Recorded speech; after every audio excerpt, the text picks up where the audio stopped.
आम्रपाली प्राचीन भारत के वैशाली गणराज्य की सबसे सुंदर और बुद्धिमान नगरवधु थी। उनकी सुंदरता और कला कौशल के कारण उन्हें नगरवधु का दर्जा दिया गया था। नगरवधु का अर्थ था कि वह राज्य की संपत्ति थी और कोई भी व्यक्ति व्यक्तिगत रूप से उनसे विवाह नहीं कर सकता था। एक बार महात्मा बुद्ध वैशाली में अपने अनुयायियों के साथ प्रवास कर रहे थे। उनकी ख्याति सुनकर आम्रपाली ने उन्हें अपने घर भोजन के लिए आमंत्रित किया। बुद्ध ने सहर्ष उसका निमंत्रण स्वीकार कर लिया। ये समाचार सुनकर वैशाली के गणमान्य नागरिक और राजकुमार आश्चर्यचकित हो गए, क्योंकि वे भी बुद्ध को अपने घर आमंत्रित करना चाहते थे।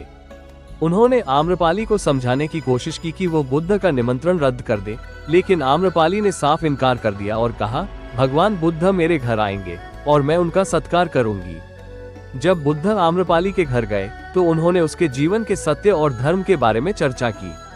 उनकी वाणी और विचारों से आम्रपाली इतनी प्रभावित हुई कि उसने अपना पूरा जीवन त्याग कर महात्मा बुद्ध के धर्म संघ में शामिल होने का निर्णय लिया। आम्रपाली ने अपनी सारी संपत्ति और ऐश्वर्य त्याग कर एक साध्वी का जीवन अपनाया। वो बुद्ध की अनुयायी बनकर सत्य, अहिंसा और मानवता के मार्ग पर चलने लगी।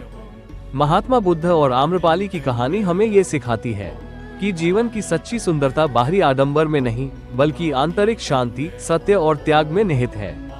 ये कहानी यह भी दर्शाती है कि एक व्यक्ति चाहे किसी भी पृष्ठभूमि से हो, वो धर्म और आत्मा की शुद्धि के मार्ग पर चल सकता है।